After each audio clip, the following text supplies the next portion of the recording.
Hey, folks, it's Sadesh, and we're back with another episode of Cloud Stream. And I'm pretty excited because we have a guest here, our first international guest, I will say, not based in the North Americas. I'll let him give himself an introduction. But today's topic is really going to be focused on growing your career as a multi-cloud architect. And of course, in order to do that, we had to have Cal kind of join us. And Cal, will you give yourself a little bit of an intro for the folks that are watching out there? Definitely. Thank you, Sudach. It's a pleasure to be here at the CloudStream participation and being the first international one. It's actually pretty exciting. And well, I'm Caio Oliveira. I'm a principal multi-cloud architect at VMware. I based in São Paulo, Brazil, and looking forward to our conversation today. Yeah, yeah, and one of the first things that we always talk about on this show is we try to focus on the people, the culture, and the processes that build. I'll say healthy ecosystems for multi-cloud deployments, right? We've had a lot of different speakers, but you're probably one of the first ones that kind of really laid out your path very clearly. And I really liked what you kind of stated as we were talking before the show. And if you will, for the audience, kind of explain how you grew your career, where those steps were for you, and how you navigated all the changes. And that is kind of, one of the things that I'd love to hear about. Yeah, no, definitely. Well, started my career back in. I always like when I was a kid playing with the computer kind of stuff. So kind of my desire to go to like to computer engineering or computer kind of stuff into university, that was a easy choice for me. And after that, I started my professional career as one of the biggest integrators from Cisco in Brazil.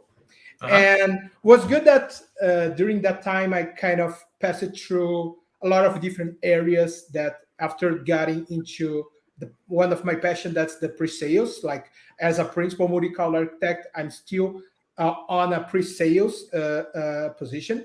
So I passed it through, started as a support engineer, going to a post-sales engineer, and then getting into the pre-sales engineer. So that happened towards my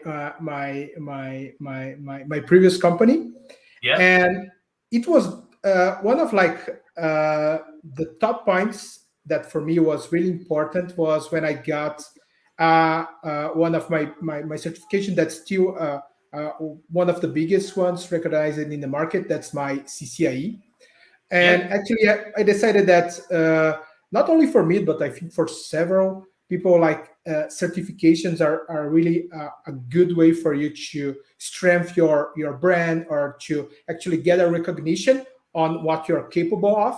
Of course, your work and what you do is much more important than kind of a piece of paper. But definitely for you to go to a certification like a CCIE, or even like a VCIX or a VCDX, talking about some of the VMware certification, definitely something that shows and prove that you have a technical capability, right? Yeah.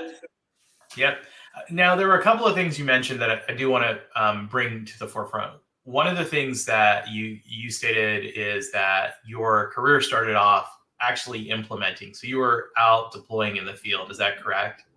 Yeah, that's definitely correct. Yeah. Yeah. And also not only implementing, but supporting. I got like right.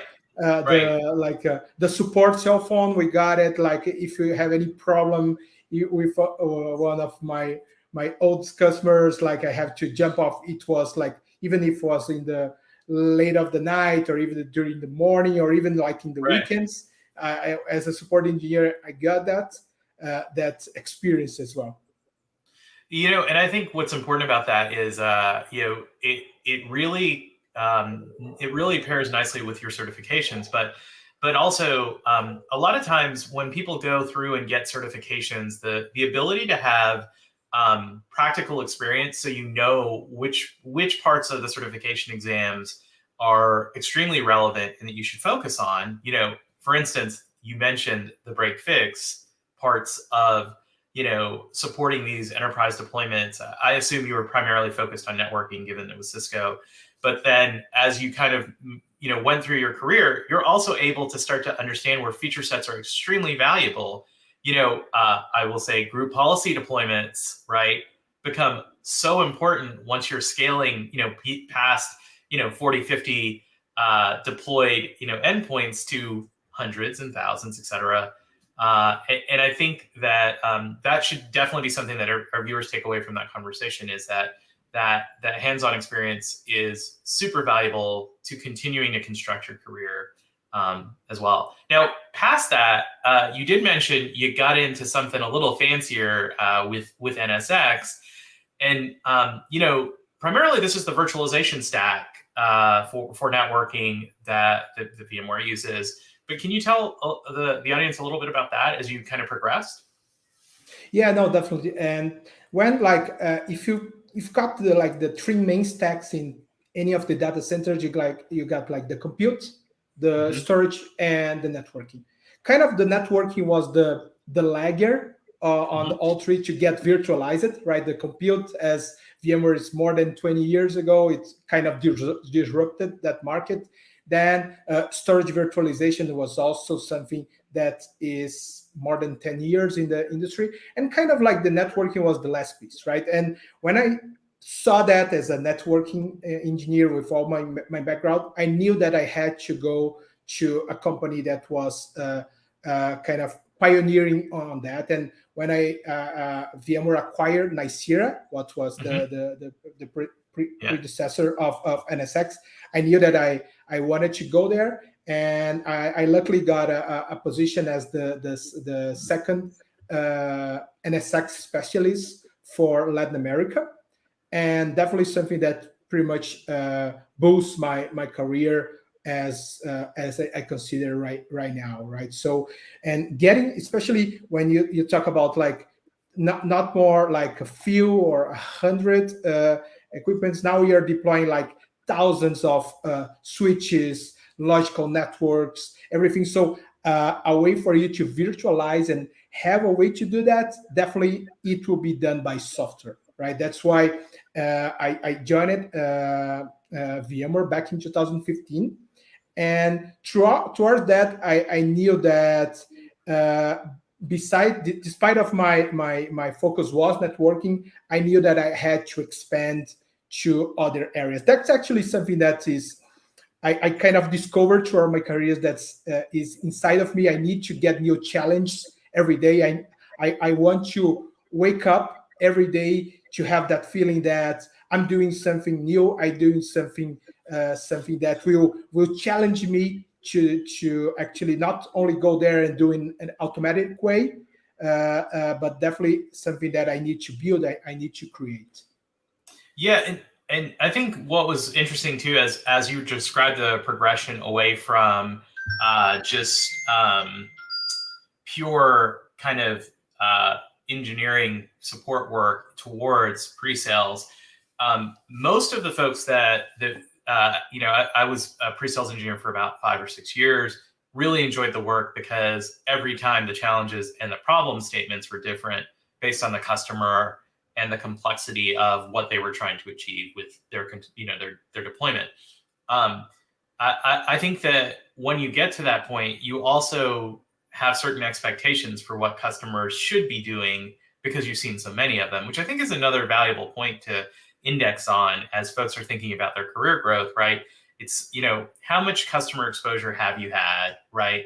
Are they practical domains, right? So a lot of times we'll see folks who are super deep in one area, but very narrow in the other. And I think you illustrated that well when you were talking about, everyone understands the virtualized compute stack, in this industry.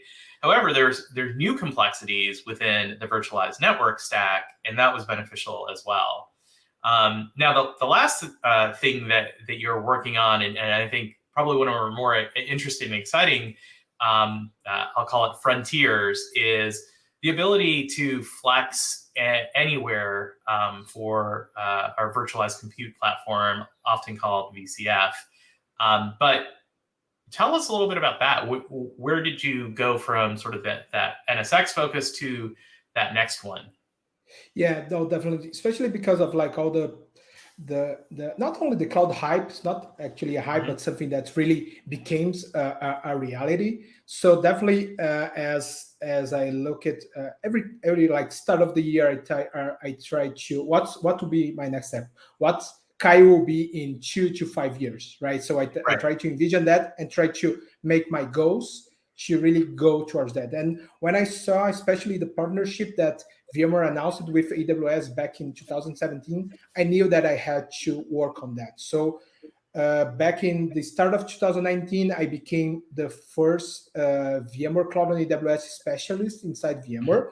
And that's Yep. actually something that I really like about our company. Not that's not restricted to VMware, but these lateral movements that can give you other possibilities to look in something else, and even grow even more your career, Yeah. right? So that was that was kind of my first step.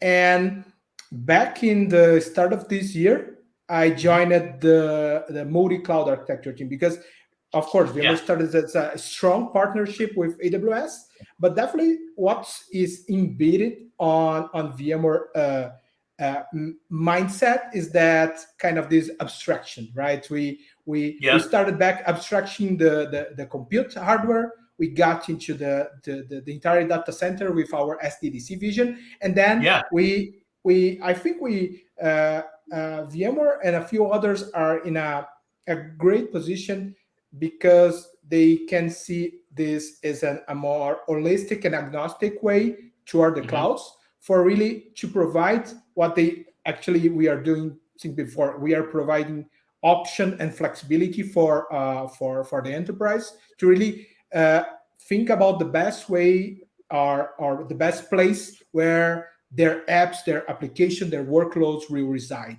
right? And even if it's in the data center where we started, or if you're moving to the clouds, you get all the benefits of the public clouds and the flexibility, the on-demand, all of that. I think that's where I wanted to go, and luckily I'm part of this amazing team right now, and definitely something that I know that is tough to say, but despite of all the problems of the pandemics, everything that's bad that's happened, that actually opened a lot of other possibilities for people like me. For example, I based in São Paulo, Brazil. Like the Latin market is an important market for not only VMware but most of the IT companies, but is not as strong as United States or even the one of the biggest countries in Europe, right? And the way that the world kind of embraced it, like the remote working, now the IT companies can have the best people, not only like 100 kilometers or like 100 miles close to a specific office. They can have people around the world performing what they love, what they have passion, and what they can perform well. And having that possibility to join this team was actually something that I know, of course, my capabilities and my knowledge towards that I prepare myself to, but also having that possibility to be working remotely, kind of getting me that possibility to now working not only with my used to Latin America countries, Latin America customers, but also for other companies as well. Yeah, and you know what's nice about that overall is I think first two call outs. First, one for folks from the South America region, right? And in recognition of that as well, it is a Latino Heritage Month, and so just a recognition of that. I think a couple of things that you stated also are very helpful for career growth. One, wherever you are, finding the ability to move laterally so that you can work on different product disciplines, different deployments, different feature sets, and different challenges is really helpful. When back when I was at Lumen or CenturyLink, I got to work on some of the SD-WAN virtualization stuff. It really opened my eyes to the challenges that you face in IoT and retail deployments, especially when it comes to the cloud. And it makes you understand the challenges that your customers are facing all that much more, and also spot value for your product sets, right? Whatever you're representing, you're able to kind of say, well, you know what, this will save you at least 2 to 3 hours per deployment as you're going through that. And I think this is actually another great topic for the show was, let's talk about really how difficult migrations are for a lot of our customers. And you've seen this firsthand, where you've had experiences, and you shared a term with me that I hope you'll repeat. But will you tell us a little bit about how you've kind of come to understand that? Being multi-cloud as your focus, you've certainly seen your share of those. Yeah, no, definitely. Yeah. And like migration is not easy, right? It's not the path towards cloud. And it will actually depend of a lot of factors, but when you move like from what you have today in your data centers to a different architecture, right? You definitely should considering how we're gonna move and what will be the steps. And we normally see that if you're like migrating to a cloud, it could be any of those public clouds out there. There's like the learning cycle from the teams that need to understand a new technology, and also some of the refactoring because you're moving from one hypervisor that you have in your data center to another one. So definitely is like a bigger challenge. We see like towards like 2 to 3 years for an enterprise, like a medium to big enterprise to do that move, right? So kind of this kind of creates a big challenge. Do you actually have 2 or 3 years to do this entire migration, right? Right. So, and something that now I see that's being much more in consideration when you're planning and designing your migration. Should you think about an exit plan, right? What is your exit plan? Because right now I think the term that you're looking for is like, and that I can I grab this idea from a colleague of mine, Roberto from the US. He mentioned that we are not like a Hotel California that let you do the check-in, but you don't let you do the checkout, right? Because when you have kind of this consistent infrastructure between all the clouds, that's kind of the like is one of the strengths of VMware, that you definitely can migrate from your data center to the cloud, from one cloud to another, or even from your cloud to on-premises back again, right? There are definitely some companies doing that right now. When you're operating on the top of your needs, potentially evaluating the use of at least a hybrid approach is definitely the way that you're gonna increase your security, save money, and do a lot of the cloud economics, as you can say. Yeah, and I want to point out a couple of things here, because the first thing that you mentioned is kind of understanding what your workload patterns are going to be, because most customers are already aware of the elasticity and the benefit of the cloud. Rapid scale, rapid pace. I think the drawbacks are, it is not immediately apparent how those workloads are going to behave from an economic standpoint in the cloud. And until you do so, have some of those workloads running there, you don't really get an idea. And so one of the cool things that I've seen folks do is pilot sort of cloud usage, using any of the products where you can just lift and shift those workloads. I think the contemporary approach to that is when they realize, hey, these workloads are actually going to take a fair amount of dollar value, economic value to continue in the cloud. maybe they need to be rehosted somewhere else so that they can be longer running there. And, as a result, folks are switching around where those workloads run, how they choose to make those things run. And without visibility and understanding of sort of the complexities, it becomes really challenging, right? It is essentially not having the visibility and understanding of those things that cost organizations, not thousands of dollars, but millions of dollars, I think, overall.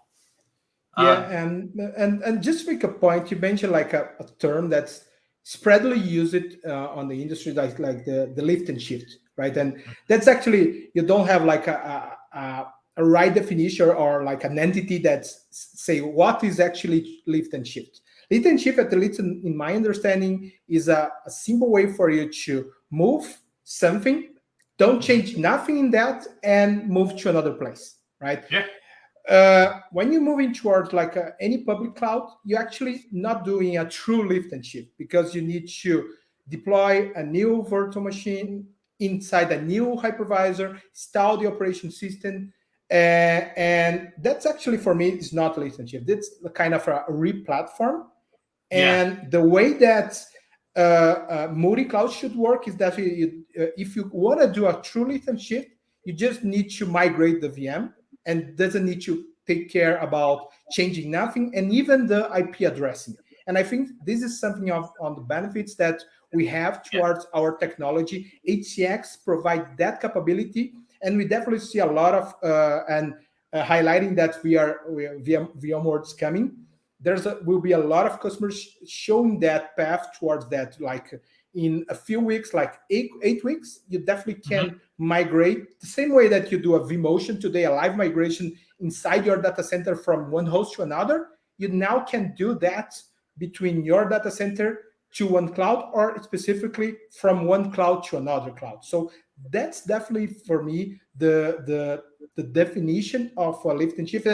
And that brings a lot of value, because you can really start your cloud journey in a less risky way and a much faster way to start gaining the benefits of the cloud, right? So and I think the thing about that example where you're describing, hey, we've got workloads that will not have any downtime, and we have the ability to shift with relative seamlessness, keeping our networking and storaging and IP domains the same, using the existing skills we have. Those are business value. Those are business value descriptions, and that there is, I think, a lot of times there's this battle internally for customers where some folks are going to say, well, that is not cloud native enough for me, and this becomes a question about, well, do you want to be cool, or do you want to be effective? I think, and it's a cultural question for the organization. I just want to lay that out there. Everybody wants to sort of drive the newest car and have the shiniest things, but a lot of times it doesn't. There's a reason that that a lot of folks are driving around Toyotas and Hondas, and not everybody's got the brand new Porsche in their driveway as well. And so I think that's effectively a good way to think about making those decisions from a value standpoint. Now, I did want to mention that the other reason I wanted you on the show is that you've got some great sessions at VMworld, and that's upcoming here in, I think, like 13 days. So tell us about those. What are you going to be talking about? Yeah, well, this year was actually really special for me.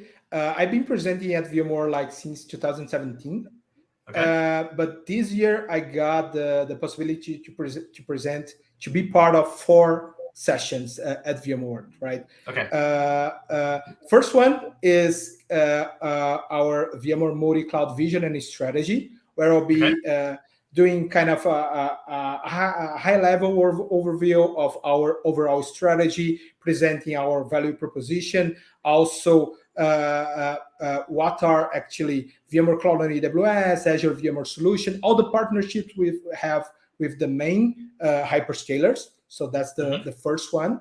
The second one was for me one of the most exciting. I build a lot of great demos using our multi-cloud lab that we have inside our team. So migrating VMs between the different clouds, that actually for me was really exciting. So that's the one I'm presenting with Annika from the HCX team. I think she will be joining the show shortly, right, as well. I definitely have her lined up because I feel like that's just value all around. Yeah, exactly. Yeah. The third one with a colleague of mine, Adam Bow, as well, where we're gonna again doing some great demos and kind of highlighting how you to manage and operate a multi-cloud environment. That's another good one. And last but not least, something that is actually one of my other passions is like professional development, how you're improving your career, and especially that we are now in this remote world. How you definitely you need to engage, how you, because right now we are facing other challenges when you are presenting or talking to our audience, and this audience can be our customers or even our internal peers. And I can have, like, I don't know if you notice, my daughter just screaming a few minutes ago. And so how you maintain that kind of engagement with your remote audience? So I have two colleagues of mine, both from Brazil. Actually, this is like a Brazilian session on how to engage better in a remote world, where we're gonna highlighting things like camera, lighting, microphones, audio, all that kind of stuff. And not only that, but how you actually create content, how you present that in a really engaging way. Because when you're presenting something, it's not your slides that are the main focus. You should be your talk track should be what you're looking for, what you're looking to provide value to your audience. So that's all the fours that I have, all recording, all on demand. So independent of if you're in any part of the world, you're gonna get the possibility to add that. Definitely recommend that, and feel free to see my Twitter or my LinkedIn, where I posted the numbers of those sessions there. Nice, yeah, and your Twitter handle is here on screen. So if I think that's super useful. Now, let me ask: when you're not focused on all this great activity and helping customers sort of succeed with their journeys, what are you doing for fun? Wow, right now I have two young daughters, one 3-year-old and the other just completed 1-year-old last Saturday. So that's actually one of my passions, playing with my kids. But other than that, I'm really passionate about beer. I'm a home brewer and also a beer judge. So those are one of my biggest hobbies, as well like automation. I love automate all my house here with IoT devices and things like that. Nice. Now, what is your favorite style of beer? What do you enjoy drinking the most?